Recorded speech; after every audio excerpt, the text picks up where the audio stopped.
Hey guys, Boingo here. Today we're going to be talking about the importance of job cards and what they really mean to progress you through the game. So to start off, job cards are what determine your role, damage, defense, and the way you look. Score improves with damage, skill seeds increase with score, and you need skill seeds to keep up. By keep up, I mean if you aren't prepared with your skill seeds and your crystals, by the time you get your first job card, you're going to be sitting in the dust with it at 1 or 2 stars, maybe even 3, for about a week until you can actually bring it all the way up to 8, which is something you don't want to do. So that you guys get what I'm saying before we dive really deep, let me start off with some basic comparison. When we compare the warrior card from Onion Knight to the actual full-fledged warrior card, we can see that the HP, the attack power, the break power, not the magic, but we'll get to that later, and the crit chance and the speed and the defense are all much better. And that's not even including the fact that the weapon, the Guillotine X, doesn't come with the Onion Knight card, but the warrior card. And those stats that you see right there, I can't really switch off right now, but if I were to take that off and then use the blank blade instead, you would see that all of those are even much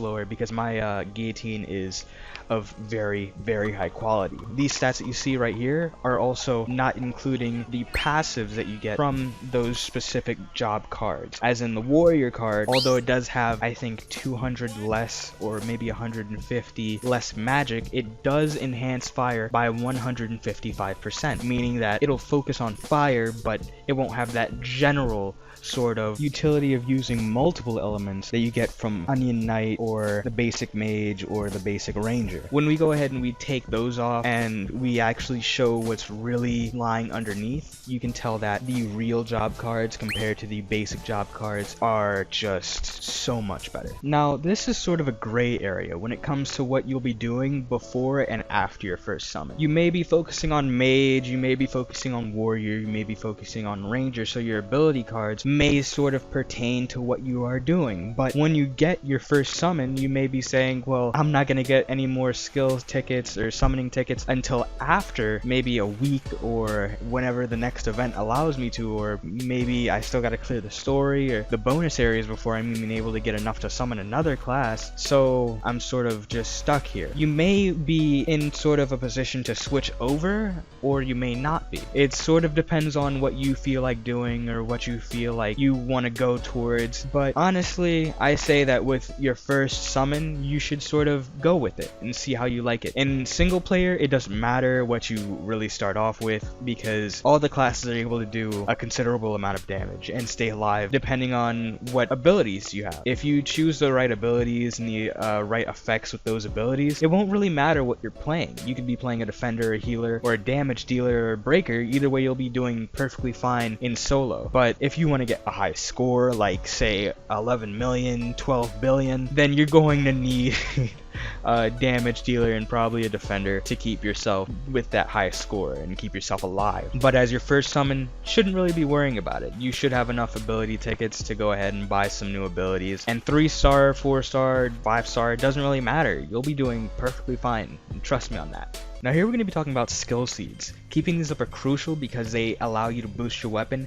and they give you the only way other than openers to increase your job rank. A higher score means a higher skill seed multiplier if you didn't know that by now. So if you have a job that is actually an attacker and you have a job that's a defender, it'll allow you to get a score say around 5 million or even higher, and that would increase your multiplier to I believe 9 when you have it at originally say 3 or 4, and that's a huge thing, especially on Mobius Day, and especially in something I'm going to talk about in a second. You want to head to the exploration areas for a skill seed multiplier in addition to the one created by difficulty. If you haven't noticed, when you're playing on an area that's red, you'll get a multiplier of ×2, which is insane, and that's on top of the one that you get because of your score. So you say you have a 2 times because of the difficulty, and then you get an 8 times because of the score. That's a 10 times multiplier in the skill seeds that you'll get. Now, there's also some cards with extensions that also add skill seed multipliers, and there's also on Mobius Day a 2 times increase on the skill seeds that you'll get. Now, in the areas, sort of the exploration areas, they give you a 2 times increase already. Now on Mobius Day you'll get any increase ×2 plus that one on the 100 islands, plus the one created by difficulty, plus the one that's created by your score. So if you say get 10 million score, you'll be getting 15 or maybe 20 times the amount of skill seeds that you're supposed to get on something that only takes you about a minute, which is crazy. So make sure to do that. Also, make sure to head to the Gigantar Terrence. Once you hit level 20, the Cactar region will be completely, I'm sorry to say, but it'll be useless. So if you're doing it past level 20, go ahead and head to the Gigantar Terrence and start on easy. When you start on easy, your multiplier will be very low, but at least you'll survive. If you go to hard and you don't have any preparations, your cards are very low, your level is very low, you're going to have a little bit of a hard time, and you don't want to do that. You can try it out. I'd say try it out before you actually go ahead and go on to easy, but then switch over to hard as soon as you can and grind those skill seeds out. When you get to hard difficulty in Gigantar Terrence, it's a times 150 skill seed multiplier. That is why you do not waste those Mystic Tablets on the previous Cactar region. So I think that's really it when we're talking about job cards. If we're going to talk about multiplayer, I'd say make sure that you have yourself set for your role. If you're a breaker, you need to have breaker cards, and you need to know how to play your role. I'll make a video on that later because I feel like people need some more education on multiplayer. It's a very simple thing, but people don't understand when they're supposed to attack, when they're supposed to stand, when they're supposed to go ahead and use their abilities, when they're supposed to use their ultimate. It's a very situational thing. On that, I guess you'll have to check out the wiki until I make the video. I'll see you guys in the next one. Peace.